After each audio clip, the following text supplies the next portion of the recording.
Hi, ladies and gentlemen. You are watching and listening to a very special edition of Open Bar. I'm Mike Morales here, Tequila Aficionado's Open Bar, and I'm excited. Joining me today is my cohort, our founder of Tequila Aficionado is, go ahead, Alex. That's Alex Perez. Yeah, happy to be here as always, Mike, with you on the special edition of Open Bar. And Alex, we have a very special guest joining us today. I'm excited because both Alex and myself are big musical fans, and so joining us today is saxophonist and recording artist Jessy J. Hi, pleasure to be here. Thanks for having me. Jessy, I gotta tell you, if anybody watches us has watched our reviews and things, they know that in the past I was a smooth jazz DJ in Albuquerque, New Mexico, believe it or not. And I loved it. I really got into it at that time, and it's been a fefew years. And then the way radio eats its young, eventually, the companies that buy these small radio stations centralize, and so you have this disembodied voice that doesn't sound local, and it's a local radio is kind of tough to do, especially FM radio at that time, and so I kind of obviously I didn't get a chance to stay with the radio station. It was always a part-time gig for me, but I loved it. I loved it. I did it for about 3 years. And and in that time, I kind of got away with from the smooth jazz genre until my sister introduced me to you. And she sent me your Christmas album, the first one, I think, and you signed it for me. I don't know when that happened. And I said, "Who is this?" And it just brought back all these memories. And so first, before we even get into that, I gotta ask you, your first hit that started off your career was called Tequila Moon. So Yeah. what's your connection with tequila? Because obviously we're a tequila magazine, but we're also a big lifestyle magazine, and we're big lifestyle fans. So where does that come from with you, for instance? Well, you're correct. My first album and single, Tequila Moon, was released in 2008. I was in the studio recording the song with Paul Brown and Greg Carrucas, and we were all brainstorming ideas for a song title. It had a Latin feel to it, and it was also smooth jazz. It had a lot of different contemporary jazz elements as well. And the thought of tequila came up because being a Mexican American, tequila is really well known in Mexico, of course. And then Tequila Moon came up, and I was like, that sounds great. It's both like sounds Latin because of Right, tequila, and right. then you have the moon, which is something that people always want to know more about. So there's intrigue in there. And the song is about having a good time with your friends in the evening, possibly sipping some tequila underneath the full moon. Sounds Okay. wonderful. Did you write that yourself, or did you have the collaboration with the three of them, or with the two of them, and then you? It was a collaboration effort. So I wrote the song with Paul Brown and also another guitarist, TK. Wow. You've been working with a lot I remember hearing these voices are Greg Carrucas, and I know that when we met just late last year in 2023, my sister invited myself and Alex to join them for your show, and I said, "Oh, we gotta go," right? Because I gotta get back into that genre. I really miss it. And I what a great show that was. And then when we met off stage, I mentioned a couple of names, and you've worked with everybody in the business in that genre. I mean, give everybody some. I mean, who are your heroes? That's what I want to know. Who are your heroes? Yeah, well, it's a small world, and I've worked with everyone that's in the genre, like you've mentioned. I started off touring with Gerald Albright, Jeff Lorber, Jeff Golub, Huge Groove, just, the Oh greats, my Peter White. God. Yeah. You're bringing back all these memories for me because I used to listen, we used to play them on the air. I was the morning drive guy. Um, Kind of, it's a funny story how I got that job. But anyway, and in listening to these guys, and I just fell in love with the genre. And every once in a while I'll turn on my, my musical director, my Alexa, and I'll ask her to play, whoever. And you frequently you come up on that rotation. So how what inspired you to, first of all, you play the saxophone, but you're also you play piano too, right? Well, you I got a piano, you got a piano back there. Yes, Looks I like a play the grand piano. piano. Thanks. I started off on the piano as a young girl. So when I was 4 years old, that was my first instrument. Wow. I transitioned to the saxophone in the third grade because I wanted to join the elementary school band. And where I grew up, they also had an elementary school jazz band. So I got exposed to jazz at the very beginning of my musical career. So I fell in love with jazz, bebop, improvisation, and I listened to people like Cannonball Adderley, Charlie Parker, John Coltrane, the Wow. greats of the bebop era. And I continued my studies all the way through USC, which is where I graduated from with a jazz studies degree. And then I launched my career into first off-Way show, Broadway. It was a show called Blast, and it incorporated elements of everything like movement, lights, sound. The musicians were on stage performing similar to Blue or Cirque du Soleil, something like that. And after that, yeah, then I recorded Tequila Moon. Wow. And so you've been, when you recorded Tequila Moon, Alex, didn't you say that particular album just had an anniversary? So yeah, so it's just last month. It was what, 16 years? Yes, March 4th was 16 years to. Congratulations. Thank you. Wow. How has your music changed in 16 years? I mean, when you listen to the original, your maiden voyage, what has changed since then for you? Well, a lot of it has remained the same. It's Latin-based rhythms with jazz melodies. And then the thing that's changed for me, though, is the compositions. So starting off early on, Tequila Moon was more of a Latin flavored album. And then going all the way through to my ninth album, Blue, which is more reminiscent of the blues. It's not necessarily a blues album, but it is a blues feel album. So you have music from the 1960s and 70s, more soulful grooves. I think every album takes on a life of its own and its own personality. So there are a lot of similarities between the albums, but the compositions make them different. So do you pick a theme when you plan out to do an album or a CD? Do they still call them albums? As a matter of, well, you can see Alex has all the vinyl. I think he's got all the vinyl in Southern California behind him there. So, Well, um, there's a lot more, believe me. but do you kind of pick your theme, or does it everything happen for you organically? Just how do you do that? How do you plan how many songs and what kind of theme you're going to pick? How does that work for you? Well, usually every album has about 10 songs, give or take one or two. And there is a theme. So, for example, the Christmas albums were Christmas. And I try to pick songs that aren't frequently recorded as much and try to arrange them in a setting that's different. And then, yes, so all of them do have a different approach. So, like I mentioned, Blue, my latest album is like 1960s, 70s soul music. And then previous to that, I had a live album, which the theme was recorded live.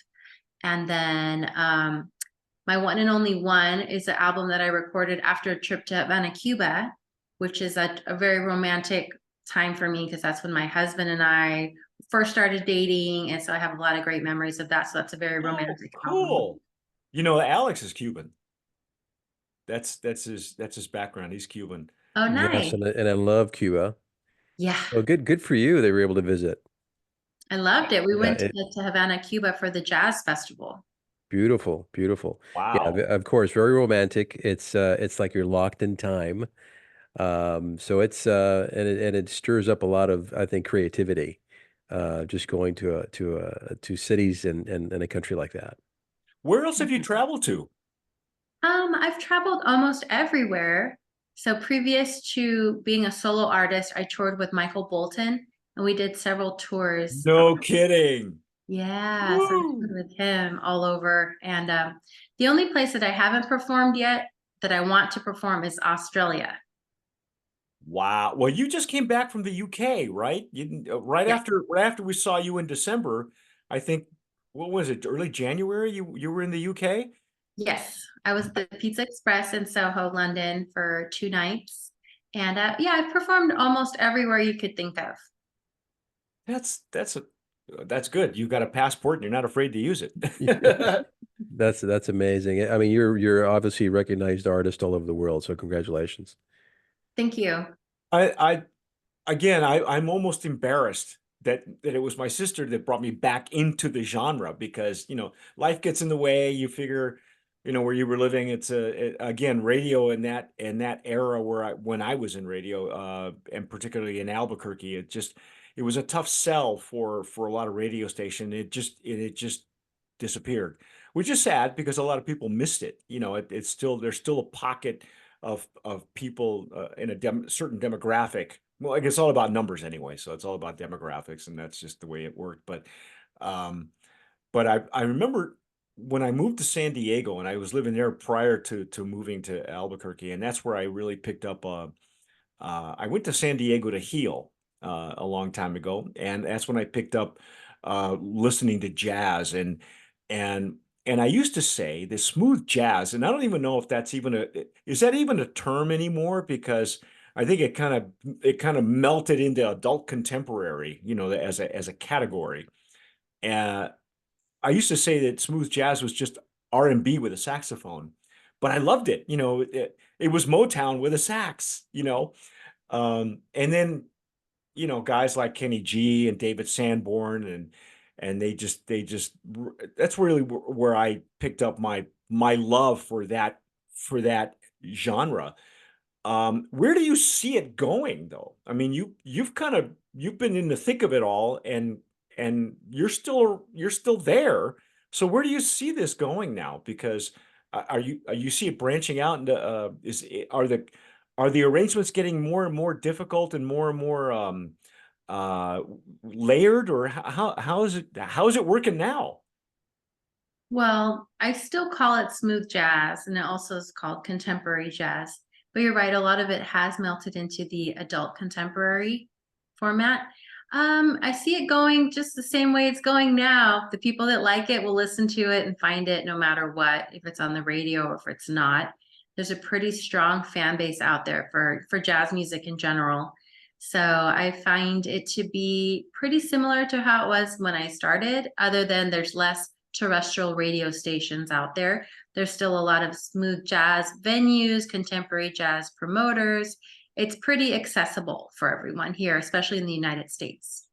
Well, and now cruises are a big deal too, right? These jazz cruises. I mean, Dave Koz does one that I don't know if you've played with him at all, but I mean, I could throw out some names of people that I've listened to growing up, but I don't want to do that because chances are you've already worked with these people anyway. Um, so it's still so it's are you seeing that the audience is changing as far as age and demographics too? The reason I ask is that when I'm trying to get some similarities into what Alex and I do when we do tequila tastings. We go into a lot more of the intricacies, and when we have an audience in front of us, it's there's a lot of multi-generational people that are coming to our events. Do you find that similar? I kind of noticed that. I know that the demographic is a little bit older, maybe kind of our age or Alex and my age, but are you seeing a lot of younger people picking up the listening to it now and gaining traction? I've seen the trend in Europe and in Asia for 20 and 30-year-olds to start listening to jazz.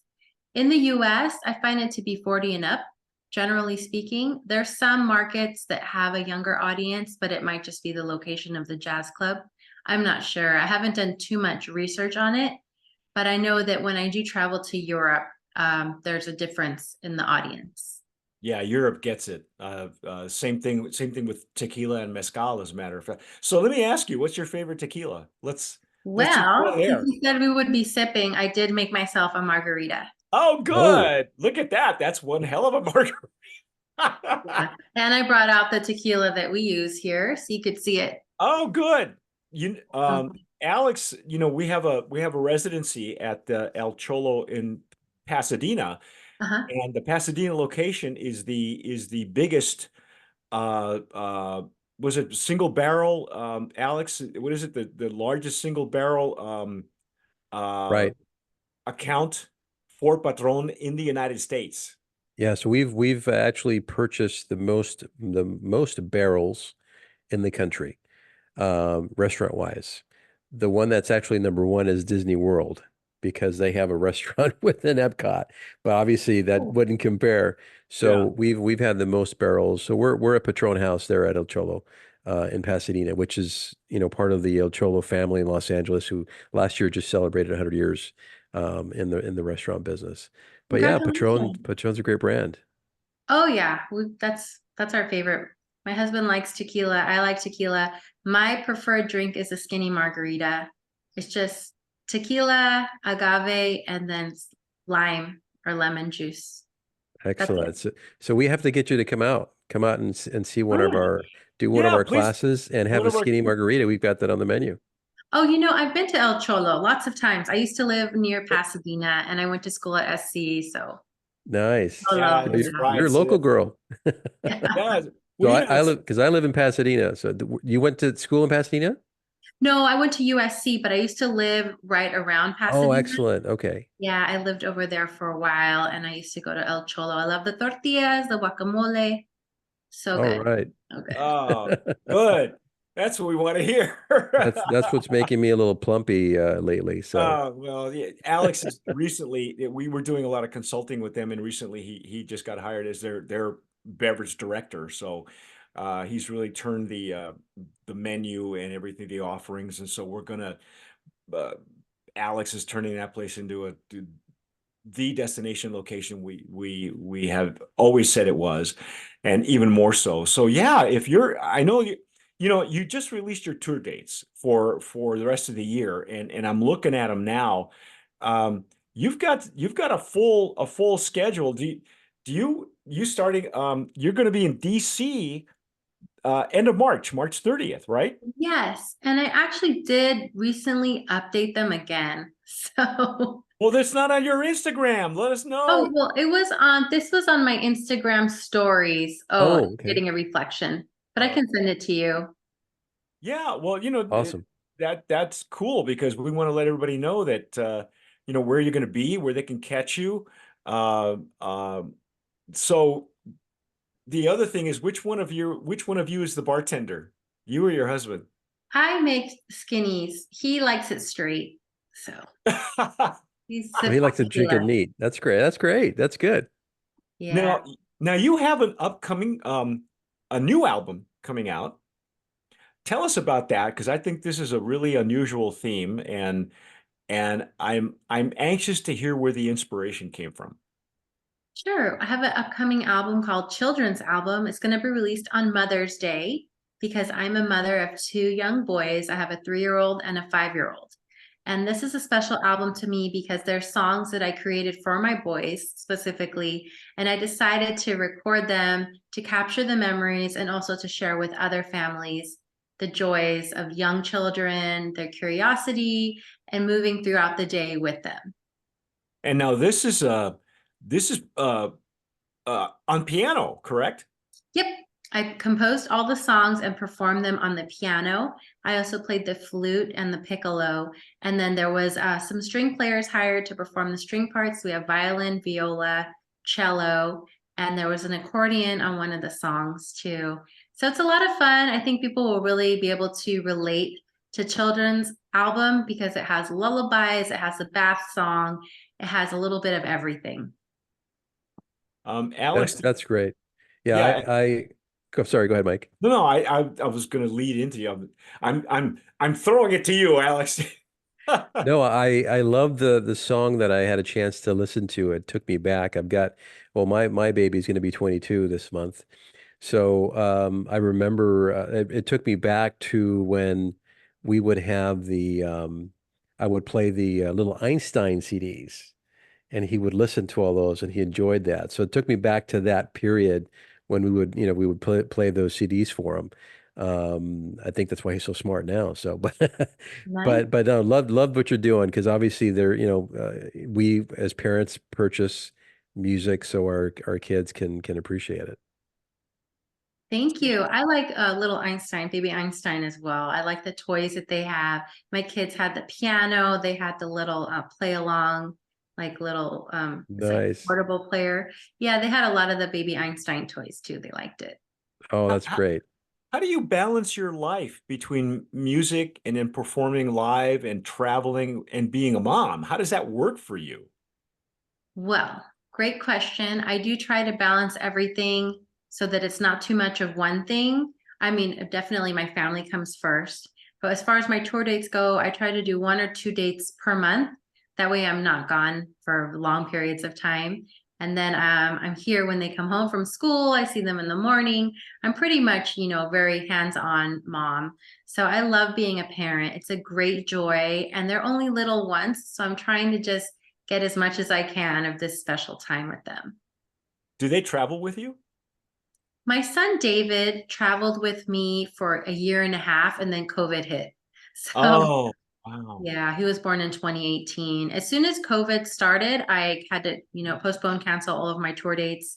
And that was actually when I was pregnant with Mateo. So then I stayed home for another year and a half. And then finally, when it was time to get back on the road again, people were so overly cautious with protection, with face masks and everything traveling. I tried to take a couple of trips with the kids, but it was overwhelming for me because I'm trying to do everything that I need to do to get ready to go, and then have 2 kids with a face mask on a plane. I'm like, forget it. It's too much. Too much. Yeah, COVID didn't do us any well, I mean, we survived. That's the bottom line, and now we're back, and it's good to see to be able to go to a jazz concert or to be able to meet with other people. I mean, us being in the liquor business, well, being liquor centric, it's very much a people oriented business. I don't think Alex would be able to do what he's doing now in the middle of COVID. It was impossible. Thankfully we saw a lot of our venues. Did you see a lot of venues just go under, and your old places that you used to play in just never didn't survive? Yes, a lot of places didn't make it, but some got grants from the government, and like Spaghettini's is one of them. Oh, They good. were able to build a bigger stage. So I did see some positive come from it. But overall, I feel like the audience is much more appreciative now of what we do because they went so long without having music. They realize how much joy it does bring to their lives. So Very so true. where do you go from here? I mean, well, first of all, the children's album. How many tracks is that? It's 5 songs altogether. It's called the EP. So it'll be my 10th album Wow. in all. So I'm really excited about that. After this, I'm going to be working on another album, 2 more albums actually. And I actually record from home. And I record with other artists too. So now everything is pretty much remote. But I will be tracking some things live in the studio, hopefully this month or next month for my upcoming album. Do you have Congratulations on that. an in-house studio?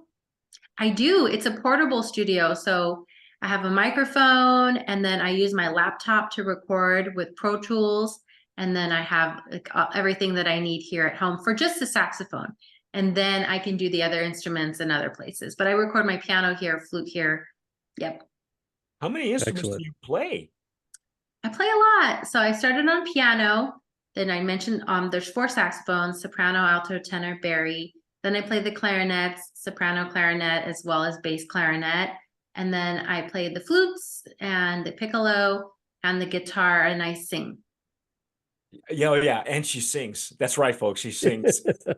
That's like, the day your album drops, the new one, coming up, the children's album, and that you will be actually at Spaghettini's, correct? Correct? Correct. That's correct. I have a Mother's Day performance there, so I'm really excited. I'm going to be debuting the songs there live.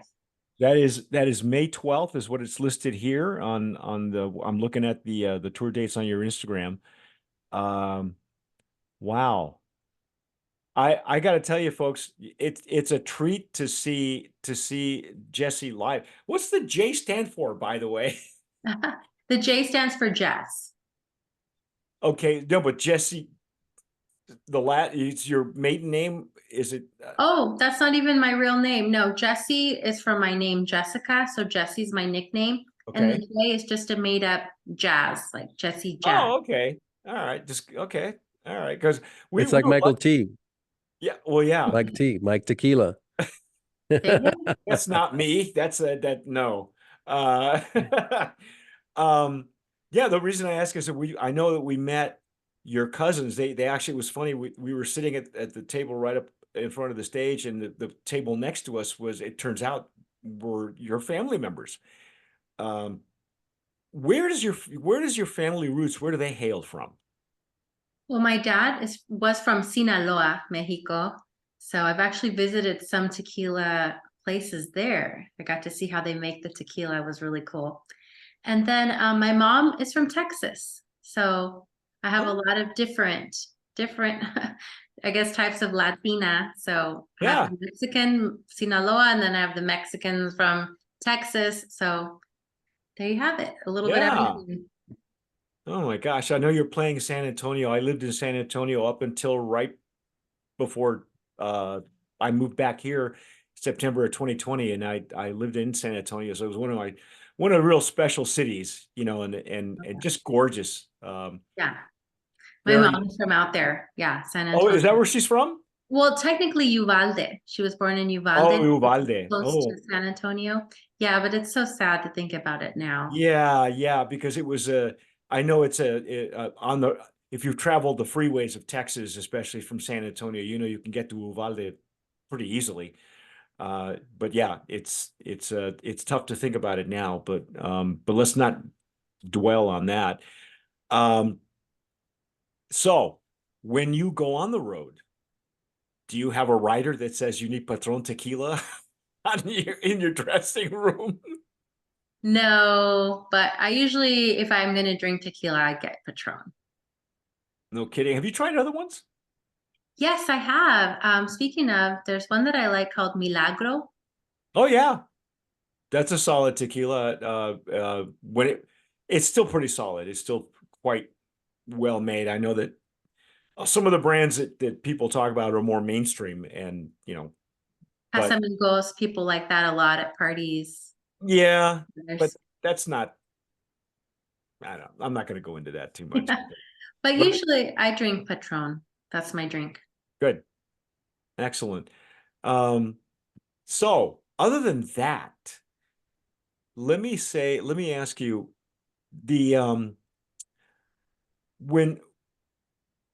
are there any more plans after this particular CD that you're dropping in May to do any more children centric? I mean, is this going to depend on where you see your boys as they grow up, and maybe you'll do something a little bit more, I don't know, hip hop or something, depending on what they fall into and what they like, as far as music?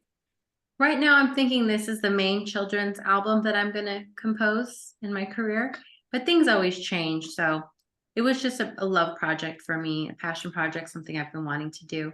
So after this, I'm going to go do a jazz album. So is there a theme for the next couple of albums that you've got? I'm getting there. I'm not quite there yet. I've only picked out 2 songs. So okay.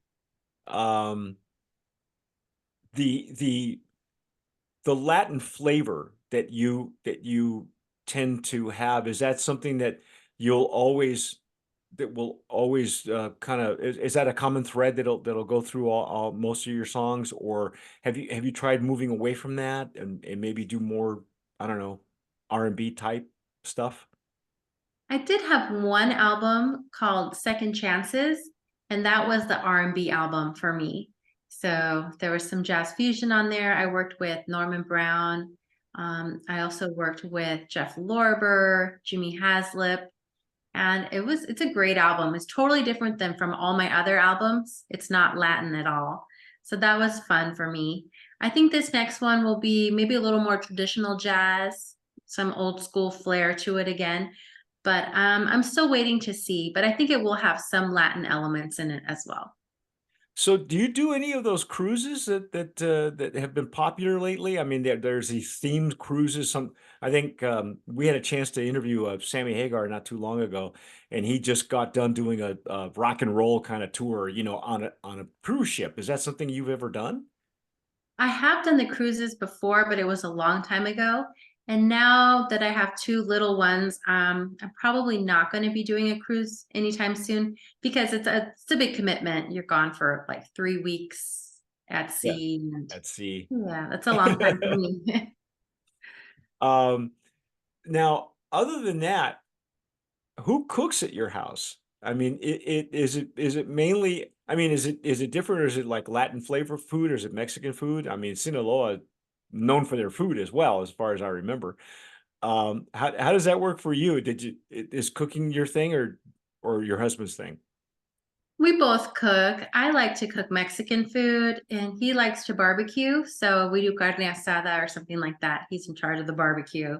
But yeah, we do cook a lot. And it's not just Mexican food, though. I also cook American food or Italian food or kids' food, whatever we're eating. How did you wind up at Spaghettini's? How did that become your HQ?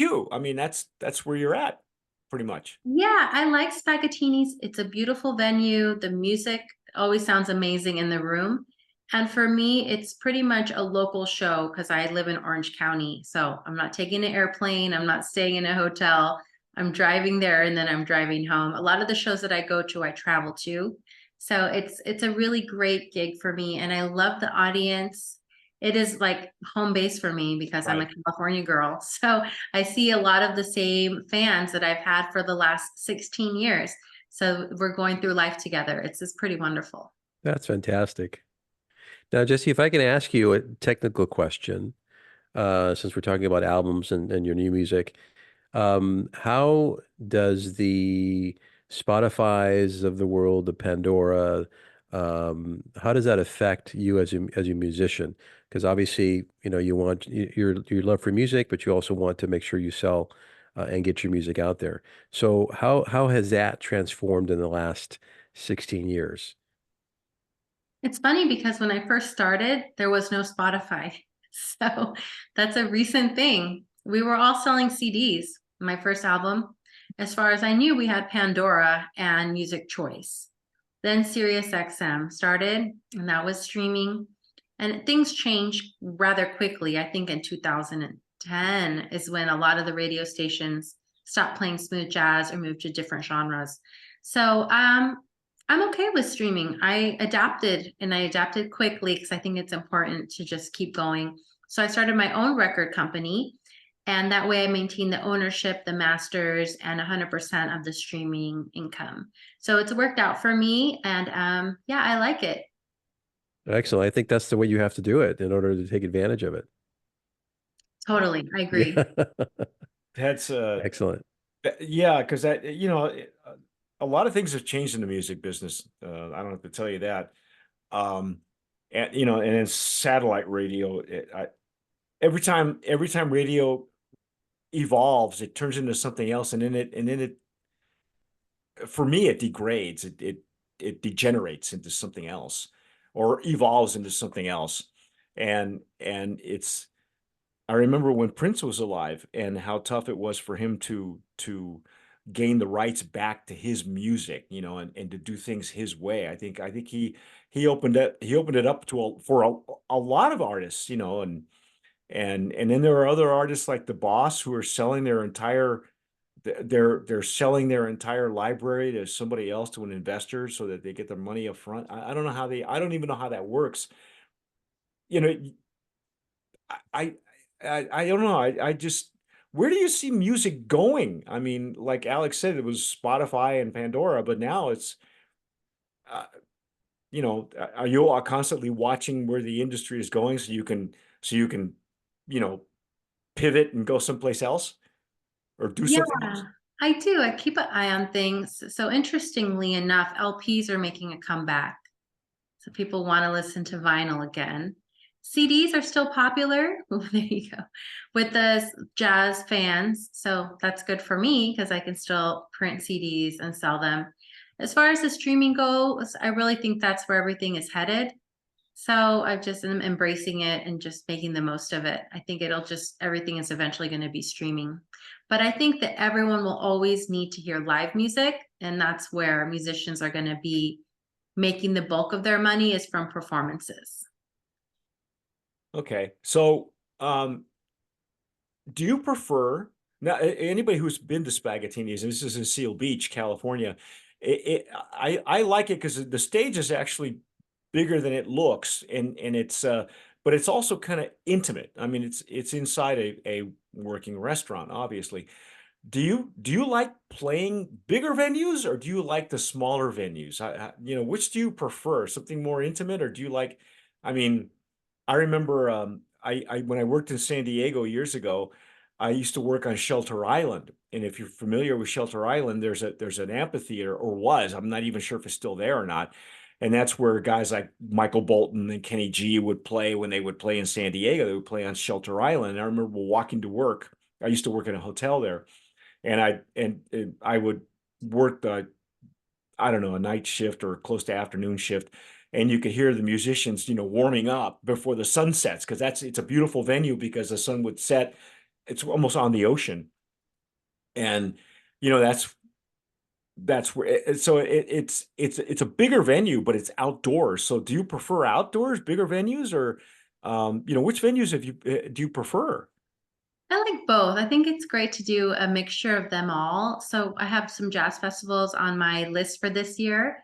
So I'll be playing some outdoor jazz festivals with a couple thousands of people there, as well as intimate venues. And yeah, I like to mix it up. There's different bonuses to each one. So when you're doing a small club, you can see everybody, and that's nice.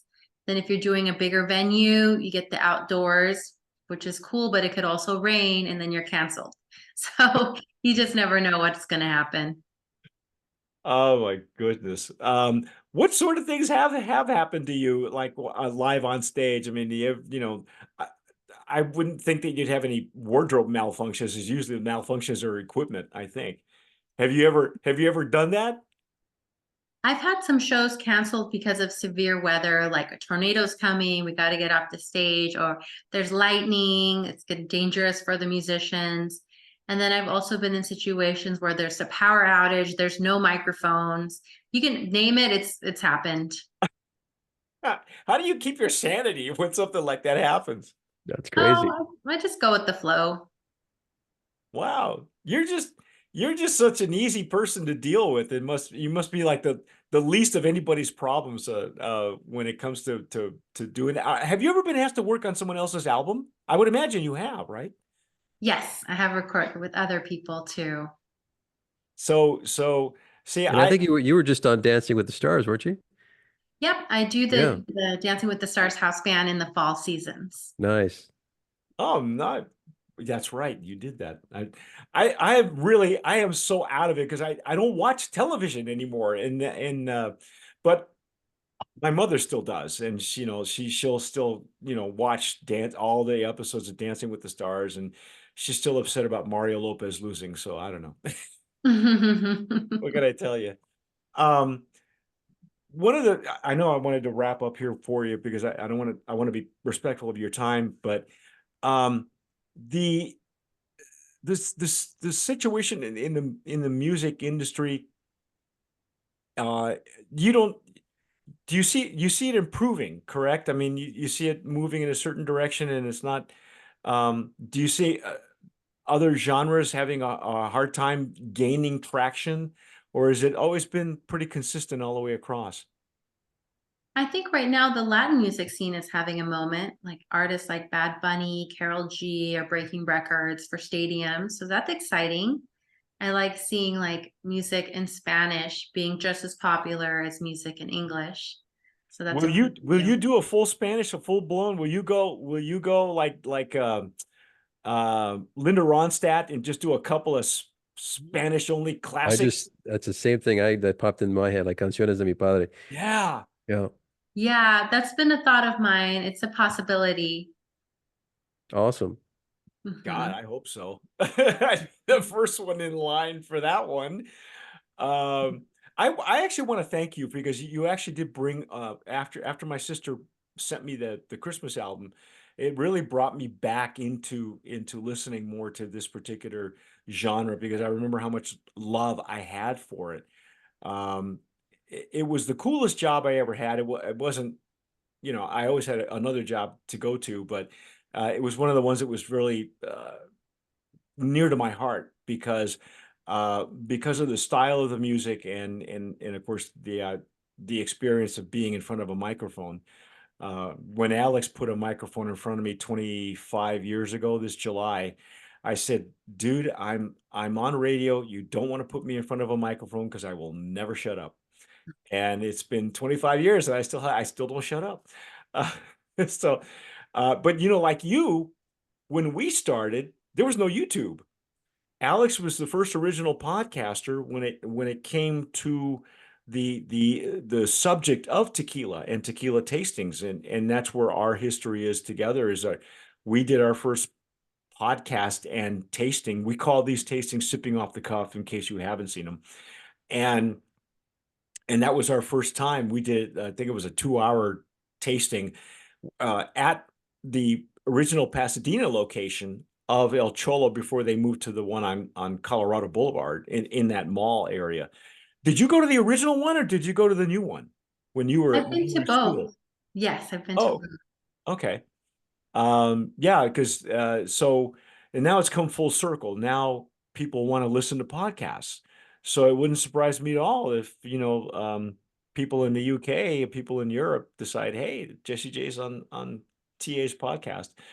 Um, Ask us, I'm gonna flip this around. Ask us a tequila question. Okay. What's your favorite way to store tequila? Oh, that's an Alex question. Favorite way to store it doesn't last very long at Mike's place, I'll tell you that. No, it I'm doesn't. usually the one that has a reserve. Um, but I just store it away from the light. You want to store it away from the light. And if you've got some really old treasure bottles, you might have to put an extra seal around your bottle, around the opening. But believe it or not, they don't last very long here either. We get a chance to taste the brands that send us products. And then from there, we just not only just have it ourselves, but we share it. So we love to share it so others get a chance to taste. The tequilas that they aren't very well known. A lot of times we get bottles, we're the only ones in the country with the bottle or a brand. So that's pretty exciting for us. And then we get to actually help them promote a product, especially if it's something that's a great, they got great juice and a new discovery for us, and we want to talk about it. Um, so a lot of brands do come to us, and because we've been in the industry for so long, we're able to connect them with hotels and restaurants and distributors, and that's what we do. But just getting back to your question, it doesn't last very long. I can see some bottles I've got on my tiki bar right here.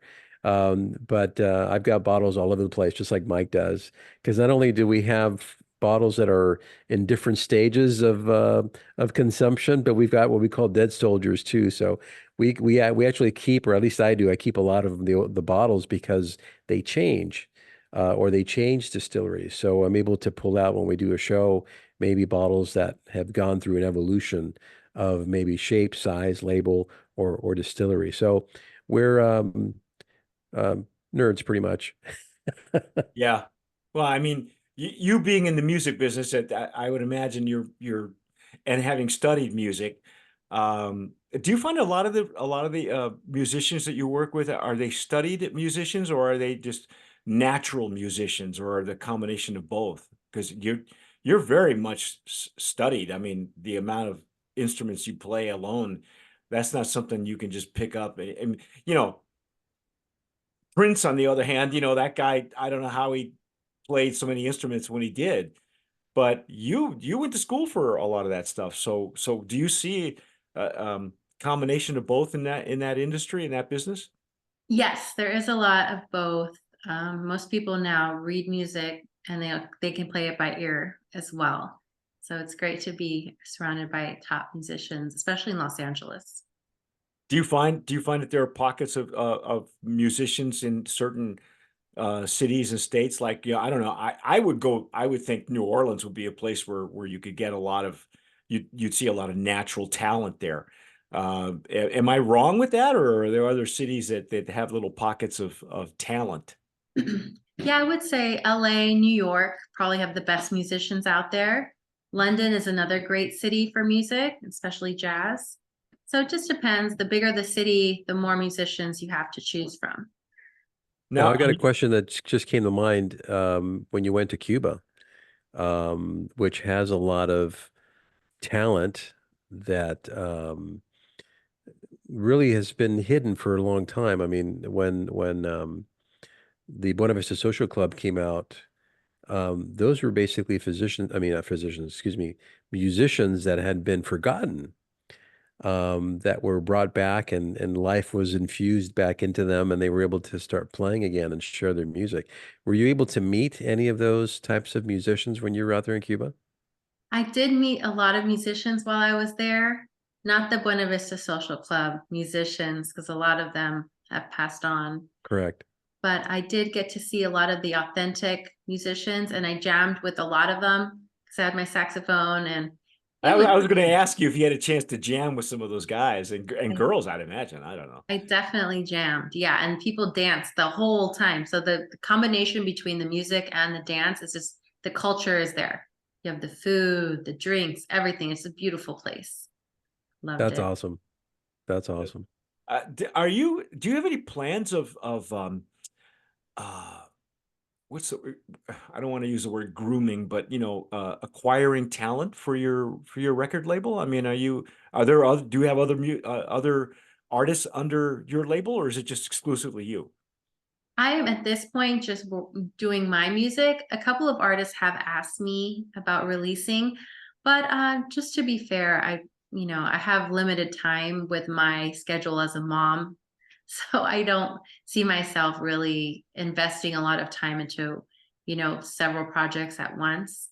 So if I do one or two a year, that's a good amount for me. So are you producing too? Are you producing other artists? I'm producing my own music. But Yeah, but but I have nobody produced. else's, right? Yes, I have produced with other artists also, which is fun. But my main thing is when I'm, working in the studio on my music or sending tracks. Right now, I'm working with an Italian keyboardist on his music. So he's sending Oh. me tracks and then I'm recording them. And then via Skype and Zoom, we talk about the music, record it. So I'm always working. It's just that sometimes behind the scenes or sometimes it's live in a show. And then in the fall season, September through the end of November, I do the Dancing with the Stars band, which is pretty intense because it tapes once a week. Then we have rehearsals in addition to that. So it's a lot. How did that gig upon you? How did that happen for you? Well, I've been doing studio work since I first started, and this was actually an acquaintance that I met at the Jessica Simpson gig in New York. So through that performance, I met a musical director that would later work with American Idol house band and then the Dancing with the Stars house band. So Ray Chu has been a great mentor to me, and he's a fantastic musician, and I really enjoy working with him on the Dancing with the Stars band. So have you been asked to be a musical director at any other band at all? I mean, I remember um, Arsenio Hall for years had a pianist as a jazz pianist. I forget what her name is right now, I'm blanking out, but that was his musical director. We used to call her Ladyfingers because uh,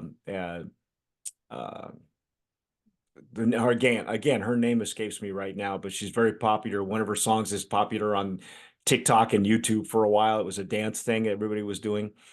Have you been asked to be a musical director for any other, show or anything like that? Not for a TV show, no, but I have done a lot of hiring for musicians like woodwinds, horns, strings, stuff like that. Okay.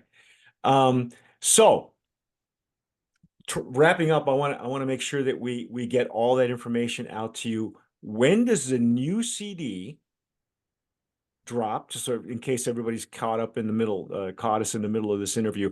When does it drop, and where can they get it, and how can they acquire it, and where are you going to be that day? Great. Well, all the information is available on my website at jessyj.com, JESSYJ.com. And the new album drops on Mother's Day, May 12th. It'll be available streaming on May 10th, wherever you listen to music, Spotify, Apple Music, iTunes, all of that good stuff. That's cool. Congratulations on that. That's Thank good. you. I'm actually looking forward to it because it is really, and none of this is, I have not, I'll be honest, I have not listened to the track. Alex has. None of this, none of these songs are jazz centric, correct? Correct. Yeah, they're more classical. Oh, good. Okay, well, then it's right up my alley because that's what I've been listening to most of the time. I listen to classical music for a couple of reasons. But it does help me when I write some of my own articles or edit some of the stuff that we get sent to us for the magazine. Um, is there anything else that you would like people to know about you and your music? And, if there's a message you want to send out to people, and uh, what would it be? Just thank you for your support. It's been wonderful creating music, and I hope to make lots more songs and share them with you soon. Wow.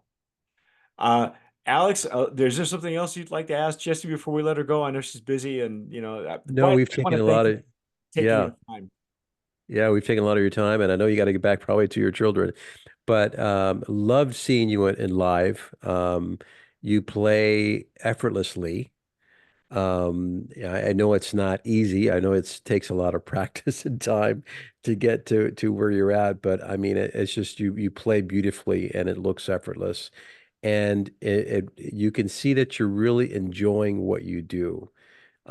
So especially when we see you live, I think that's what resonates most with me because, you're really sharing what you enjoy doing, and that really translates out to the audience. So thank you for the way you connect. I think that's really important. Same thing with your vocals. You really connect with the audience. And that was my takeaway from that show. Obviously, it helps that I was sitting in the front row, but but I felt like I was the only one there. So it was beautiful. So I want to congratulate you because you're an amazing artist. We're not saying that just because you're here, but obviously we've listened to you for the past, few years. And then seeing you live is amazing. So I really, really look forward to listening to this new album and your future albums, as well as seeing you again live. So please continue with your live performances. So thank you. Thank you guys. I appreciate it. Best of luck to you as well. And hopefully I'll make it to El Cholo Cafe soon and we can have some more Yes. tequila. Yeah, give us a heads up, and we'd be more than happy to take you through a tequila tasting, or you and your husband and your family, and bring your cousins to. Like they're a fun group, as I recall. But thank you, Jessy. Thank you for taking the time. Thank you for listening to us just ramble along. But I love this, and I hope we do it more often. And ladies and gentlemen, if you have not captured or seen Jessy J, take a look at her Instagram, take a look at the updated tour dates, make it a point, go see her. And once you see her live, you'll understand exactly what we're talking about. It's You'll be not, hooked. you'll be hooked. And I've been hooked ever since I got that Christmas album, and I said, well, who's this? And kind of start reverse engineering your career, and thank you for helping me get back into the genre, because I think your music actually did that. And I gotta thank my sister, wherever she is, for actually recommending, because she's I guess she's a regular. She and her partner are regulars, and that she was the one that got me hooked on your music. So thank you for that. I appreciate that. And you, again, anything we can do for you and the children's album, I think it's going to be a a hit, you know, with moms and dads, I think, and naturally with the children as well. So thank you again, Jessy, for joining Thank us. you. Stay dry, travel safely, okay? Because I know you're going to be on the road beginning at the end of this month. And again, listen to Jessy J. Catch her on her website. Catch her on Instagram. And if you folks are watching us on YouTube, catch her on YouTube too. She's got some videos out on there as well. You'll be able to capture there. But whatever you folks do, Alex, take us home. Like we always say, you want to sip wisely. All right. Well, thanks so much, Jessy. We appreciate your time.